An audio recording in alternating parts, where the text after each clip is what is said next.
One of the accusations that he makes is that Jay Sekulow suggested to him that he give false testimony, in particular about the Trump Tower Moscow project. You remember that Michael Cohen falsely testified that all of those discussions ended in January of 2016 as a way to essentially get away from the presidential campaign. Well, it turns out those discussions happened way into the year, much longer than Michael Cohen had first testified. And so according to his newer testimony, he says that Jay Sekulow helped coordinate that false testimony. Now, if you believe Sekulow and the White House, they say that, of course, Michael Cohen cannot be believed. And the reason why they gave the January 2016 date, Anderson, is because that's all of the documentation they had. From looking at the documents, that's the last they ever saw any mention of the Trump Tower project in Moscow.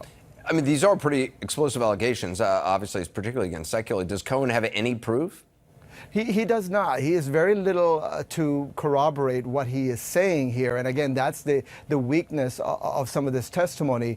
He makes a lot of allegations, and a lot of it is either him inferring. Again, if you see that exchange about what he believes the president would have known, simply because he says Sekulow would have been talking to the president. Now, he doesn't know what those conversations were. And so he's making a lot of leaps in some of this testimony. And again, I think the White House believes that you can't, the fact that Michael Cohen is now in prison in part for lying to Congress, they say, is proof that he should not be believed.